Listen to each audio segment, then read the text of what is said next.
Yesterday, my last student came in and his guitar was tuned approximately down a whole step. And I think it was intentional. I'm not sure if he was going for a half step. He was somewhere between a half and a whole step. And I said, "Oh, you're down a whole step." And I helped him fine tune it. And then I said, "Okay, I'll get down there too." And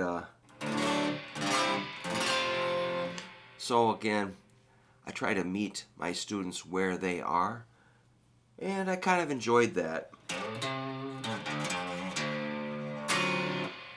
Sounds kind of like Hendrix or something, you know.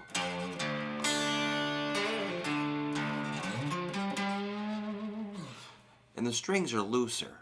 Of course, it sounds low. Yeah, it's got a really slinky feel. So these, the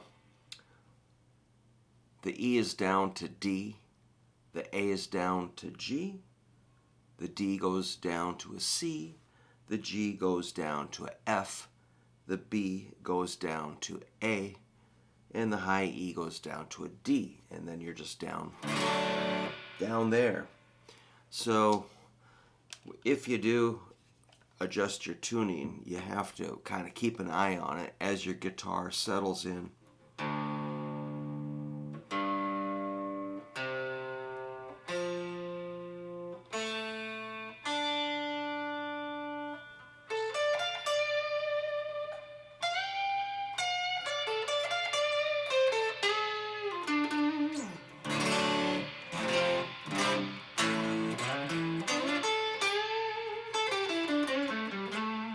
It all sounds a little out of tune to me because probably the strings are less tension and they bend easier. Hear that? So they might be sensitive to pressure, so you might need to lighten up with your fretting hand. So, just for fun. So we were talking about, I made kind of a crazy video about feeling the strings and finding them. As far as your picking hand, I might have made a point about maybe I like to lay the side of my hand on the bridge, fingers down on the pick guard, and from there I can find the strings without having to visually confirm. It's by feel. So I was talking about a student that really was struggling finding the right string with the pick. And I suggested maybe just use your thumb, and that didn't help. She had a pretty rough lesson. But sometimes I think people don't want to play with a pick because they can feel the string with their thumb. Find the right string. So that's like a sensory input issue, I suppose. With the pick, I can still feel them because I hold the pick so small. You know, the tip is very small. I'll check a student if their pick is hanging out like that. You're kind of disconnected this way. You know, that's really hard to find it when the pick is out. When the pick is tiny, the string will touch your thumb and your index finger a little bit.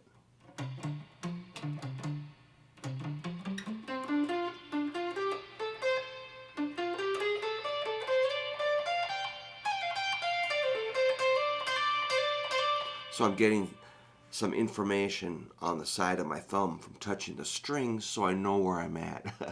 So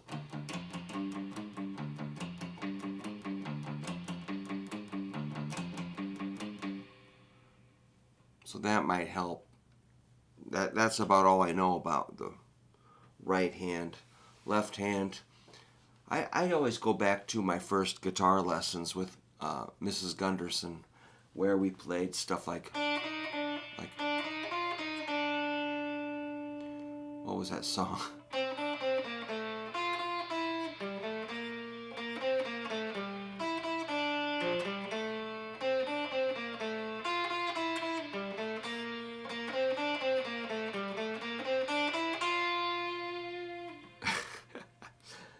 "4 and 20 blackbirds baked in a pie."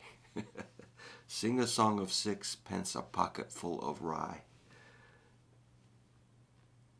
Weird song. I always like that.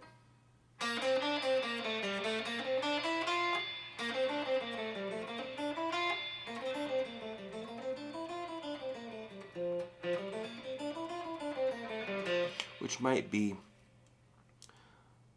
a good introduction. I liked that when I was a kid, that little run there. And it was a G major scale, really.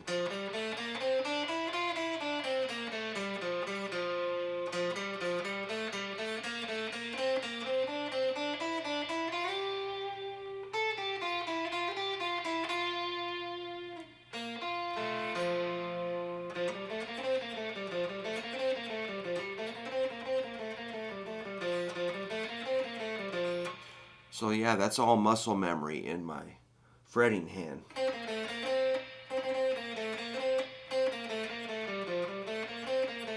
So that's nice because you're locked down at the end of the guitar. You're not, in the middle of the neck. You're just down at the lowest frets.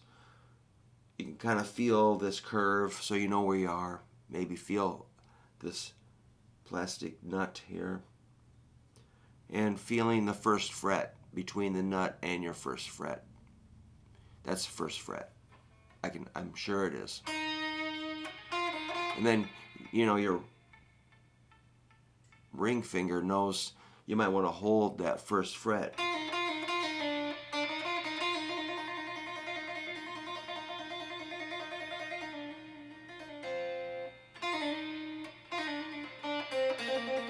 And then you get oriented where you're at. That's kind of your place keeper, the pointer finger. But it is kind of asking a lot to coordinate your right hand to find the right string and pick it at the right time, while your fretting hand has to find the right fret and the right string. And both things have to happen at the same time. So that is kind of a, humans are pretty impressive if we can do that. We're pretty impressive critters that we can coordinate such things, such delicate maneuvers. Maybe do that scale, that G major scale. That might be a good little baseline to say, hey, how am I doing? Can I play the guitar? Am I crazy? Am I losing it? Am I getting worse? Am I a genius? I don't know. Somewhere in the middle. That's where we are, I'm sure. So it's G, A, B, C, D, E, F sharp, G. Open 2, open 1, 3, open 2, 3. I was looking for a capo so you could hear it in tune.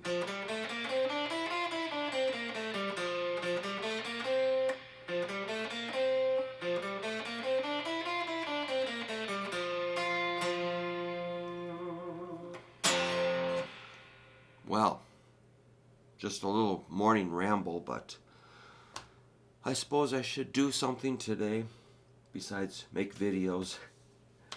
I'm trying to get my studio put back together.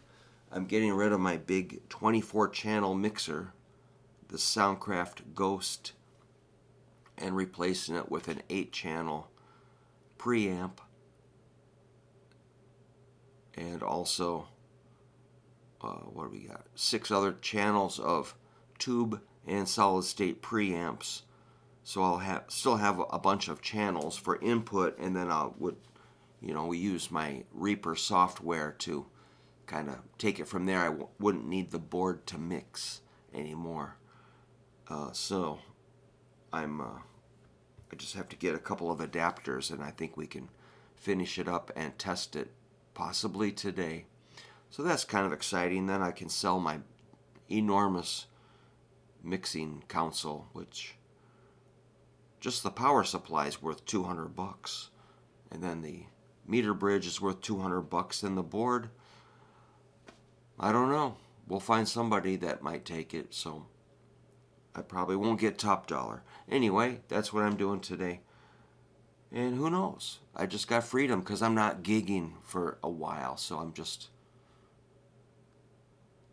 amazed not to have to play in a bar for a couple weeks.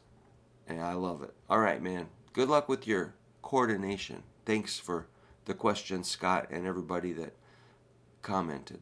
All right. Take care.